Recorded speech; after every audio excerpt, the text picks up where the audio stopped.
ทั้งเจร้อยเพิ่นกำลังว่าบริการเนาะเพิ่นว่าโอ้ยมาส่งเลยข่อยสิซอยเจ้าตักเองเพิ่นว่ามื้อนี้ก็ขอบมกขอบใจหลายๆเนาะที่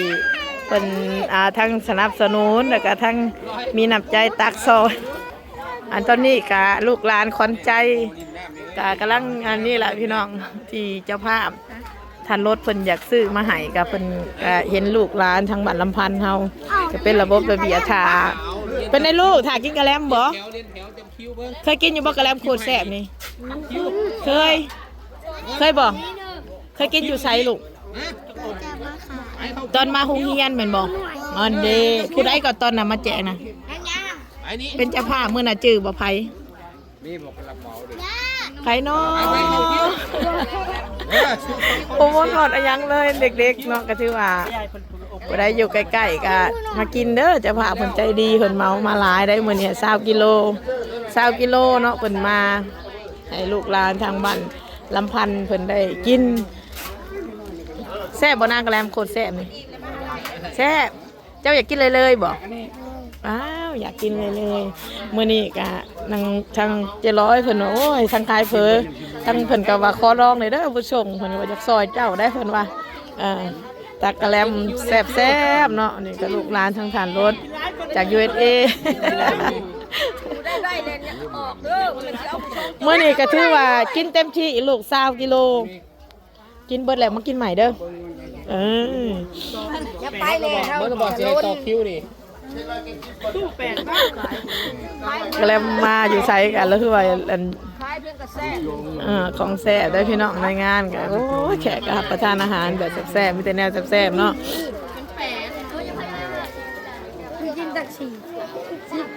เพิ่นกำลังตักอยู่เนาะตอนนี้ร้อยเพิ่นก็ว่าเอ้า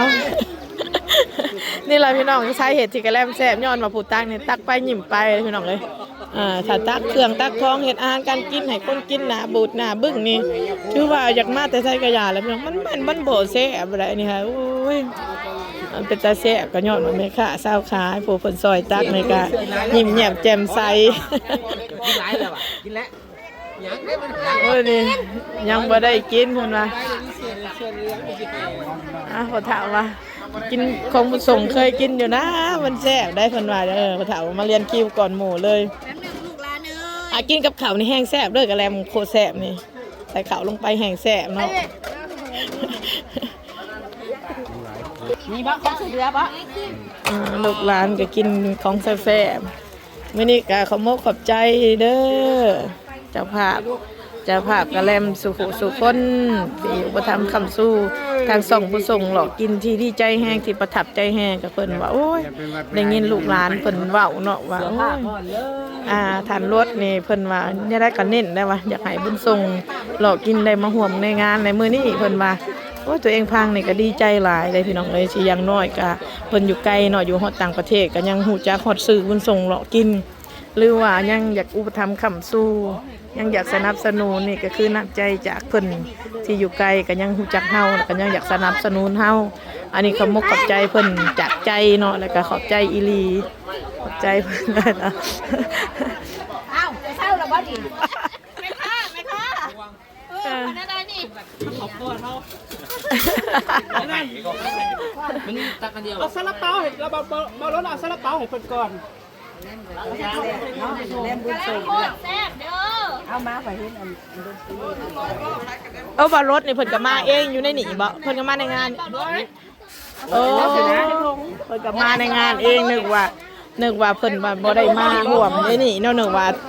มีแต่น้ำใจมาบ่แม่นเนาะเพิ่นมาโดยตนเพิ่นเองพี่น้องเลยมันยังบ่ฮ้อนซาลาเปามาโดยตัวเพิ่นเองเนาะเดี๋ยวเฮาจะไปเก็บบรรยากาศอยู่ทางในก่อนหลังจากเพิ่นถวายอาหารเนาะรับประทานอาหารแขกกำลังรับประทานอาหารก็กินกันหลายเนาะเด็กกำลังกินกันแล้วของแซ่บมื้อนี้ถือว่ารวยเนาะพอดีแล้วเนาะพี่น้องเนาะมื้อนี้ก็มีผู้ใหญ่ใจดีจาก UAE แล้วพี่น้องเพิ่นมาเลี้ยงกันแล้วเด็กน้อยถือว่ากินผู้3-4จอกถือว่าอิ่มเต็มที่กินกันยิ้มจังหวะตั้งอกตั้งใจกินขนาดเลยวันนี้เรียกว่าผู้ใหญ่ใจดีแซ่บบ่ลูกแซ่บบ่กะแลมนะ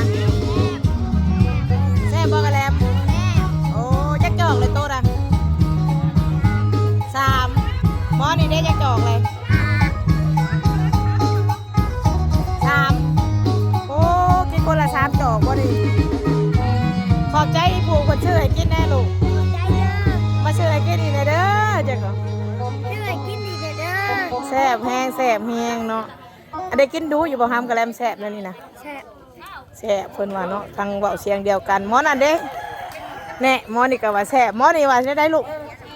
แหมคือมีแต่เสียงเดียว หมอนี่ได้ว่าได้บ่จะถ้วยเลยนี่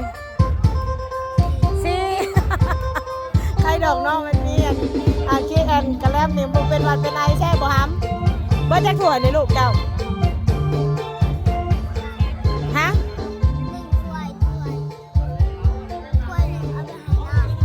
กินโตหากันได้กินถ้วยเดียวถ้วยดีถ้วยหนึ่งไปให้น้องนะกินต่อไปซะนะยังลาย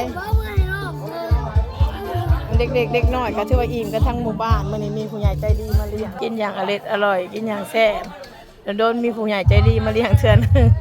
ก็เริ่มกดแซ่บก็บ่ได้มาหลอกขายฮอดทั้งนี้ได้พี่น้องเอ้ยมีแต่ผู้ใหญ่ใจดีเพิ่นสนับสนุนเพิ่นสั่งมาจังได้เดินทางมาขอบคุณจ้ากินบ่บกจกบ่ลงจักเทื่อเด้อมื้อนี้ก็ทานรถเพิ่นได้เมาก็แล้วโคตรแซ่บมาแจกพี่แจกน้องทางบัดลำพันธ์เมืองจำพรแขวงสะวรรณเขตครับนั่นแหละกินจับเป็นว่าทางแม่ครัวก็ติดใจพี่น้องมีหยังสิให้เบิ่งอีกเทื่อนึงเนาะหลังจากกินกะแลมได้โอ้ยอันอยากหัวกับว่าแม่เนาะเด็กน้อยกำลังเห็นทันอาจารย์คีย์บอร์ดมากันพี่น้องเป็นบรรยากาศอาจารย์คีย์บอร์ดมาเนาะเด็กๆก็หันมานั่งเบิ่งอาจารย์คีย์บอร์ดเพิ่นกำลังสิบรรเลงเนาะเอาก็เดินทางโอ้ยสงวนฉันว่าเบิ่งโทรทัศน์แต่เป็นได้ทำเบิ่งอาจารย์คีย์บอร์ดเพิ่นบ่อันนี้ขนาดยังบ่ได้ร้องบ่ได้รับโอ้ยFC มาเบิ่งอาจารย์คีย์บอร์ดกินกะเล่มแล้วก็โอ้ยเพิ่นว่าเฮ็ดอาจารย์คีย์บอร์ดเพิ่นมาแล้วห้วยเฮ็ดเลยซะเนาะทั้งอยากทั้งอันอยากเบิ่งกับปานนั้นทั้งอยากกินกับปานนั้นเนาะตอนนี้เลิก1 2 3 4เลิกเลิก1 2 3ตาเบิ่งขนาดเลิก1 2ตักเองตักเอง1 2 3 4 5 6 7 8 9 10กะเล่มแซ่บบริการเองอย่าลืมกินน้ำหวานแซ่บเด้อน้ำหวานแซ่บเพิ่นก็ได้หาเด้กะแลมโคแซ่บบริการเองเพราะว่ากะแลมมันแซ่บเลยพี่น้องเอ้ยผู้เฒ่าผู้แก่เพิ่นก็มา ก่อนกันนะเตรียมด้วยพี่น้องเด้อเอาเตรียมเลิกกันนี่เนาะสิได้โซ่คีย์บอร์ดอีกจังหน่อยคนละเด้อให้กำลังสิบรรเลงได้ตอนนี้โซ่คีย์บอร์ดไหนจะบาทหนึ่งแล้วก็สิมาโซ่นักร้องทั้ง2-3 คนพี่น้องเอ้ย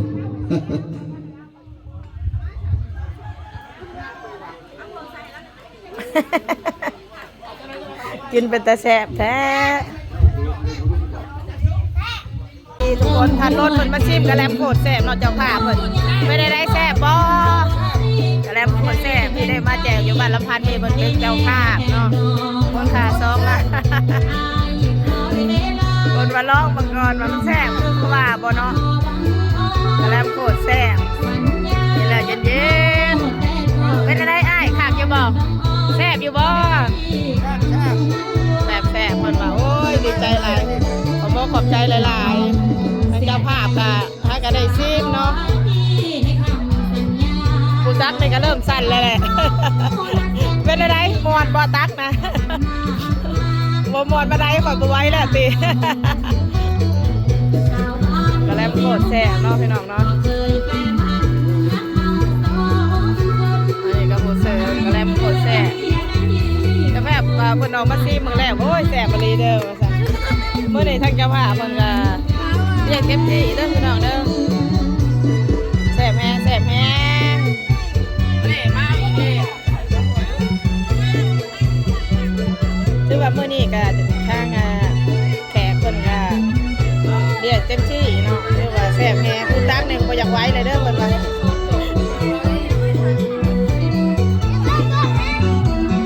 มาเอาอีกแล้วเนาะเพิ่นว่าแซ่บหลายว่ะมันใส่แห้งแสนปวดใจเพิ่นว่ามีแต่แนวแซ่บๆเนาะอาหารการกินมื้อนี้ทอดปลาลาบชิ้นงัวพี่น้องอาหารบ้านเฮาแซ่บที่สุดนี่ก็ต้มตัดเนาะ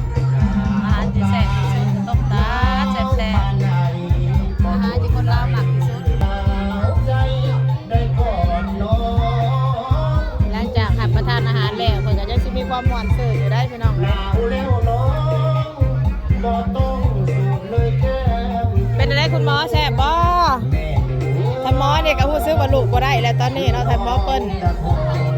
สายใดตัดสินใจแต่งงานเสียก่อนมาแต่งกับอายนั้นบ่ได้ งานอยู่บ้านลำพันธ์เด้อพี่น้องมันจะพรแห่งสวรรค์เขตวันที่13 เดือน10ทางลำวงหน่วยคนก็เปิดเพลงเซิร์ฟๆแล้วได้นี่เนาะ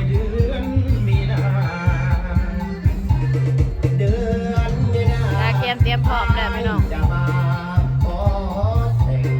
ยังจะมีการม่วนซื่นแน่นอนเนาะกะอยู่ทางนอกเนาะกะอบอุ่นอบอุ่นพี่น้องสมว่ามาทางนี้ยำใดก็ประทับใจยำนั่นเนาะพี่น้องชาวบ้านลำพันธ์เป็นตาแพงขนาดเด้อพี่น้องเด้อมื้อนี้ก็ขอบใจทางท่านลุยเนาะท่านรถ ขอโทษก็เอาไปหลายๆมักเอิ้นผิดตลอดเนาะพี่น้องฮักมักเอิ้นผิดตลอดท่านรถหรือว่าสื่อแท้เพิ่นก็สันคำเพชรสุมพลผักดีที่ได้พาลูกพาหลานที่ท่าเอื้อยน้าน้องสร้างน้ำกระทำบุญในมื้อนี้น้องวันที่13 เดือน10พี่น้องปี2025เพิ่นก็ได้มาสั่งน้ำกระทำบุญอยู่บ้านลำพันธ์เมืองจำพรแขวงสวรรณเขตเฮาเนาะเพิ่นก็มีเพอแซ่บๆมาให้กินไปได้แซ่บบ่เพอกับเจ้าห่านดังหายแซ่มาจากสวรรณเขตบางคนก็กินฮอด2ถ้วย3ถ้วยไปแล้วสะดอกว่า ท่านหมอว่าแซ่บแห้งเลยเนาะว่าเอาจาก3ถ้วยเบิ่งนะท่านหมอเพิ่นว่าอยากอ้วนก็อ้วนดอกเพิ่นว่าได้มีผู้ใหญ่ใจดีเพิ่นได้เลี้ยงแล้วมื้อนี้กินเต็มที่สะดอกเพิ่นว่าเนาะอันนี้ก็ญาติพี่น้องเพิ่นบ่ทุกคู่ทุกคนสบายดีบ่ทุกคนบ่ได้มาดนมาเพิ่นพอกันก็โอ้ยเงินหักยังแพงเกินคือเก่าจัดคักๆได้พี่น้องบ่สิเป็นอาหารการกินเนาะเป็นอะไรเพอแซ่บบ่สบายดีบ่ทุกคู่ทุกคนเพิ่นคือจัดให้กินคักแท้เนาะมึงว่าคือว่าเป็นอาหารที่แซ่บเนาะเพอนี่เป็นอาหารที่ทางประเทศลาวเฮานี่ถือว่าเบอร์1นะพี่น้องสบายดีทุกคู่ทุกคนเพออาหารแซ่บมาจากสวรรณเขตบางคนก็เบิ่งฮอด2บ่โอ้นึกว่ามาจากห้านดังคือช่วยก็ว่ากินก็ว่าแซ่บว่าแซ่บร้านมันเองโอ้เฮ็ดร้อยบริการเฮ็ดแบบมืออาชีพเลยบ่ได้แม่นว่าเปิดห้านขายบ่หรือว่าแนวใดก็ซะมาเฮ็ดเป็นตาแซ่แท้ๆแซ่บหลายแซ่บได้ห้านแซ่ห้านดีฮะจักหน่อยแนะนำให้ส่งกินแล้วจักหน้อยบ่ยากต้องได้กินต้องได้ลองแล้วเพอแซ่บนี่เนาะเจ้าดังมาจากสวรรณเขตเพิ่นว่าเพิ่นมากระทั่งครอบครัวนางร้อยเราเพิ่นก็ได้มาร่วมกินร่วมทานนำทางนาบ่าวเพิ่นได้สร้างน้ำกระทำบุญก็มีโอกาสนี่นะพี่น้องผู้ใจบุญใจกุศลเพิ่นก็ดึงลูกดึงหลานมาร่วมกันกินกันทานร่วมกันสร้างน้ำกระทำบุญเนาะเพื่อส่งบุญส่งกุศลไปฮอดไปถึงทางครอบครัวผู้ที่เพิ่นล่วงลับไปแล้วของใครก่อนนี่วานนี่เลยบ่อ๋อแต่มื้อวานนี่เลยอันเพิ่นนี่ได้ว้ายเพิ่นบริการแต่ว่าอันนี้เขายังบ่ทันได้เบิดเพราะว่าเพิ่นได้สร้างน้ำก็ทำบุญเพิ่นได้เฮ็ดเต็มที่เนาะในมื้อนี้ก็ถือว่าบ่ธรรมดายังสิมีน้ำหวานแซ่บๆพี่น้องน้ำหวานแซ่บๆคือว่าแซ่บได้พี่น้องอากาศเย็นๆนี่อากาศร้อนๆจังซี่เนาะรับประทานอาหารแบบแซ่บๆสิน้ำหวานพี่น้องน้ำหวานเพิ่นก็เฮ็ดเต็มที่ยังมีตำแซ่บๆอยู่ได้พี่น้องมาทางนี้เพิ่นก็มีซาลาเปาเนาะนี่ซาลาเปาก่อนบักใหญ่ซาลาเปาแซ่บๆมาฝากพี่ฝากน้องทางบ้านลำพันธ์เพิ่นก็มีกระแลมโคตรแซ่บเนาะมาจากหลัก35กระแลมทางบุญชงดอกกินเพิ่นสนับสนุนมามูลค่า2ล้านกีบเนาะอันนี้20กิโลฝากพี่ฝากน้องก็ได้มาจัดงานเยี่ยมยามพี่น้องน้ำจิตน้ำใจของเพิ่นก็โอ้ยใจดีก็ถือว่าเบิ่งอาหารการกินเพิ่นนี่ก็ถือว่าเป็นคนใจดีบ่ได้ธรรมดาได้พี่น้องสวัสดีสุขสุคนโดยสมาเหตุทรงม่วนแท้อันนี้หัวหน้าวงดนตรีบ่นี่โอ้สายน้ำซุยแต่เก่ากับวงดนตรีดังได้นี่เนาะทางนี้ก็ถือว่าม่วนพอสมควรน้ำก้อนดีเคตลาดนัดพุ่นม่วงแมนนี่แหละโอ้ครบสูตรบ่ธรรมดาเนาะเป็นเนี่ยเช่าฮอนรักตามจิ้มหาไปแน่นอนขนาดพี่น้องยังสนใจคำสนใจสุดนี่ค่ะเท่าไรนี่อ่ะขอถามหน่อยจ้าไก่ราคาโอ้ ว่ากันเนาะมีนักร้องรังประจำวง โอ้แน่นอนขนาด มี ทรงสีม่วน เอาไปตู้ธรรมดาประจำมีชุปนีสีแก้ว ดอกอ้อเพชรอุทัย โอ้แสดงว่านักร้อง ชัยสาร แสดงว่านักร้องคนนี้บ่ธรรมดา เคยมาร้องใช่ อ๋อ ตามราคา ขอบคุณขอบใจมื้อนี้เพิ่นก็จัดวงดนตรีก็ถือว่าคักเนาะมาฮอดมาถึงสบายดีเจ้าสบายดี เรียกว่าดนตรีบ้านได้ ภายในงานบุญก็อบอุ่นดีพี่น้องเพิ่นเฮ็ดบุญเฮือนมื้อนี้เนาะอาหารการกินก็โอ้ยเจ้าภาพเด้สิอยู่ดีมีแฮงใจดีใจอันเพิ่นว่าใจดีได้พี่น้องเลยเพิ่นจังเฮ็ดได้สำนี้โอ้มีความอบอุ่นทางญาติพี่น้องนี่แหละพี่น้องคำดาทางนี้ก็เพิ่นเป็นตาแพงนี่ล่ะพี่น้องผู้ใดก็อยากมา